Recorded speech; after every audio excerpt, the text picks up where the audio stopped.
wrong. They have so much great food to choose from. We hope you're not there all day. You're wrong. I'm right.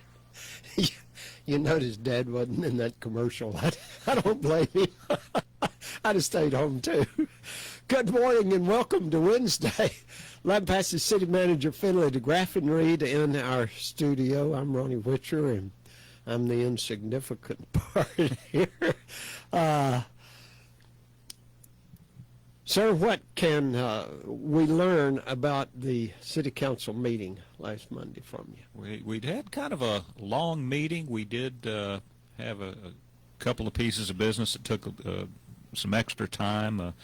The council, your listeners might be aware, Christina Merez is retiring from the city after over 28 years, so they took the opportunity to interview an internal candidate for that position, and at the conclusion of that, they ended up, upon Christina's retirement, which will be next month, they've appointed Becky Sims as city secretary. So she'll be slipping into that role, which should be hopefully a pretty smooth transition. She's been with us now 10 years and done a lot of that type of work. So I think that, among other items, took a little time.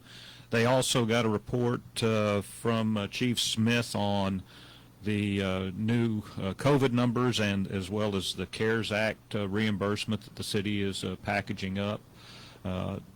It's funny, these numbers go up and down. I just made a list prior to the meeting. The Killeen Daily Herald is reporting from Lampasas that we have 75 active cases this morning, which is normally a day or two behind. Monday night we reported 58 active cases through Chief Smith and our local health official, and then yesterday at 5 we were up to 67 active, 2 hospitalized, with 1 under 18 years of age. So we are hopeful, and our thoughts and prayers go to those 2 that are hospitalized, and hope for a speedy recovery. So the spike comes to Lampasas just as it has all over the nation. And we fear that it could get worse with all the holiday gatherings. And I think, I think generally as the weather cools off, people are indoors more and in confined spaces more. But this is maybe not unexpected, but we were certainly in that 15 to 25, 30 range. Just seems like for a couple of months, and now it's hovering in that 50 to 70 range. One of the things that is curious to me, they talked about for a long time this winter spike as it gets colder.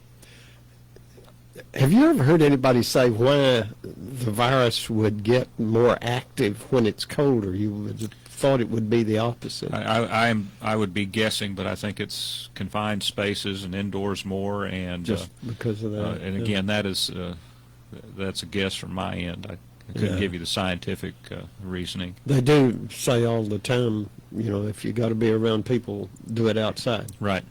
Get out in the yard even if it's cold. Yeah. Well, we certainly hope that everybody will be very careful, and if you do gather for Thanksgiving or Christmas parties or whatever, be awfully careful, mask up, and stay away. You bet. Talk to people at a distance. What else about the meeting? Well, we did see a transition on the council itself.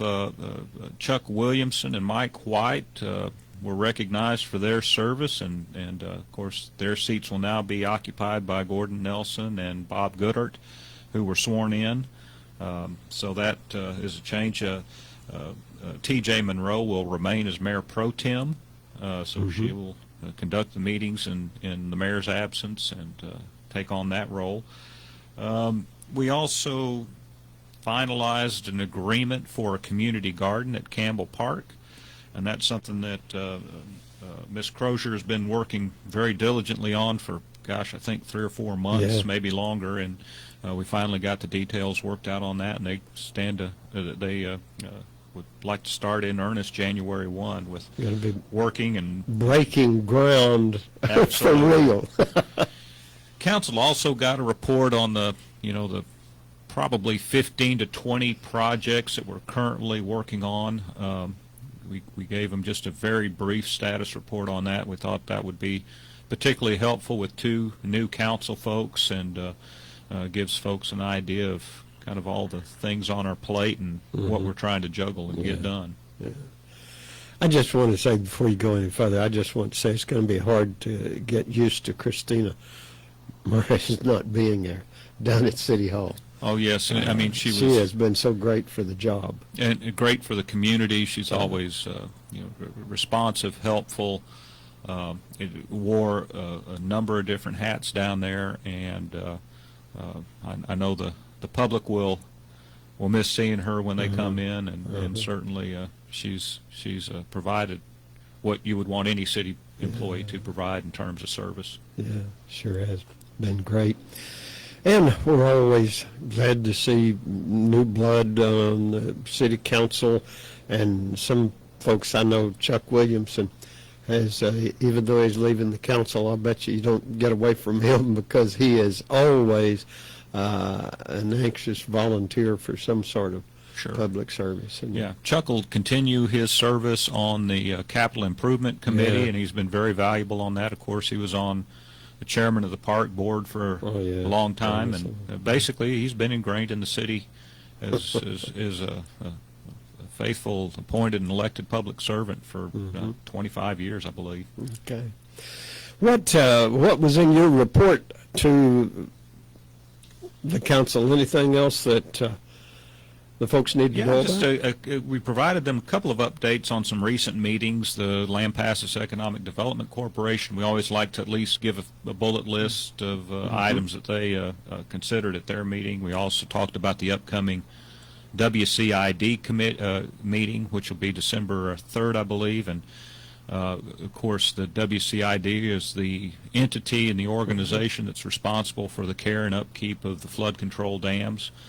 And so we always want to make sure that we support that organization. They they basically, through that work and that stewardship, have prevented that the major flooding that we had every 10 to 15 years before 1957. So we also just talked a little bit about one of the subdivisions that's just basically had all the infrastructure put in, and they're going all underground for their electric service, Brody Estates off of Brown Street.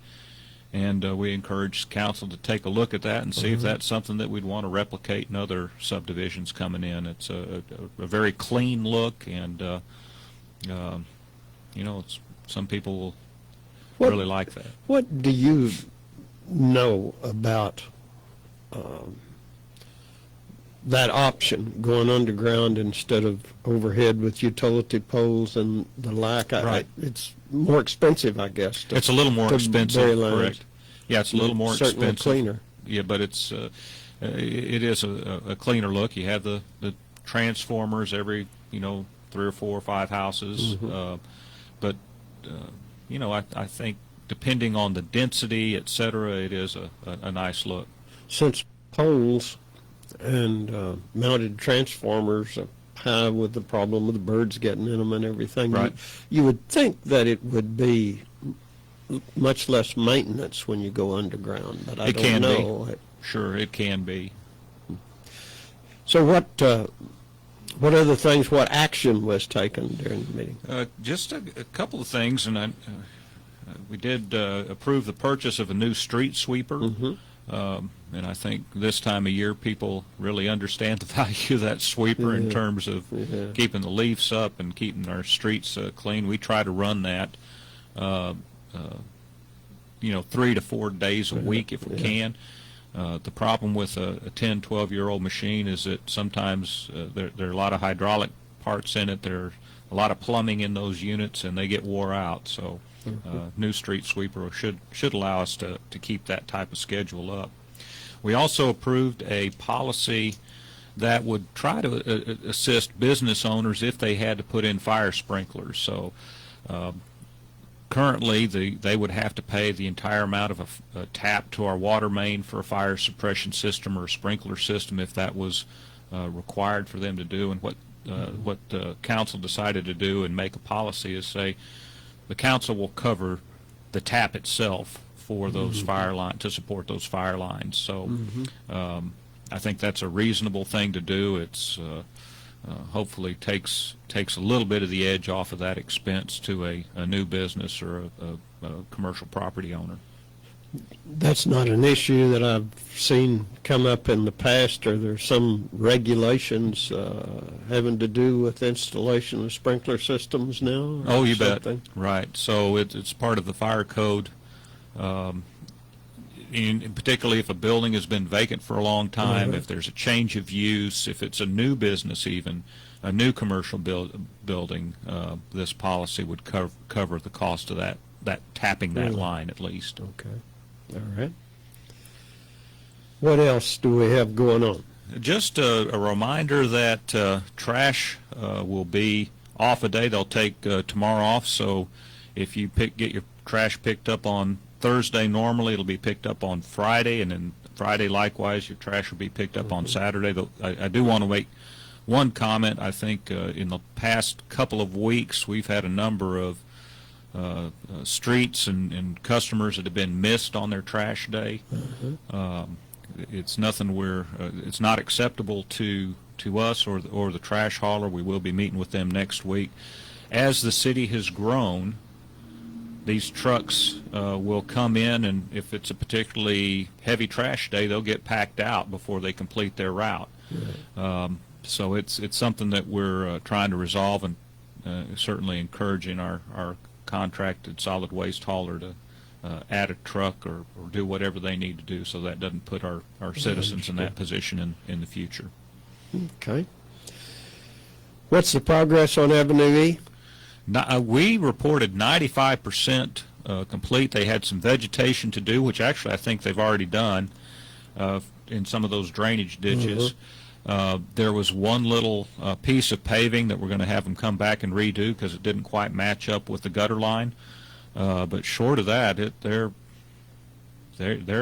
done. And I'd encourage folks to take a look at it. This is a street that I think it had minimal maintenance done to it, probably in the last 20 or 30 years, and it just simply was one of the last worst streets we had. So we're pleased to get that done. With drainage, we also have new water and sewer line underneath that pavement. So it's a project we can turn our back on hopefully for another 10, 20 years. We'll all be excited to see the last worst street. Yeah, we will be moving over to Avenue C sometime in the next year to replace sewer line in Avenue C. So we've kind of disrupted that part of town now for the last 3 or 4 years, and we've got a little bit more to do. Okay. What about holiday hours at City Hall? City Hall will be closed Thursday and Friday. And we will not. The Citizens Collection Station will not be open. I'd check the website. I'm not sure if they're just going to be closed on Thursday or if they're going to be closed during the week. Ken's already got the information on it apparently, but I don't have it on my fingertips. Okay. All right. It's a Wednesday. Of course, it's sale day at Lampasas Cattle Auction, and we thank you, Lampasas City Manager Finley DeGraffenreid, for coming in our studio and telling us what's going on a Wednesday in Lampasas. I'm Ronnie Witcher, and you're listening to KCYL KACQ Radio. The Country Blend, KACQ 1019 FM, Lomita, Lampasas,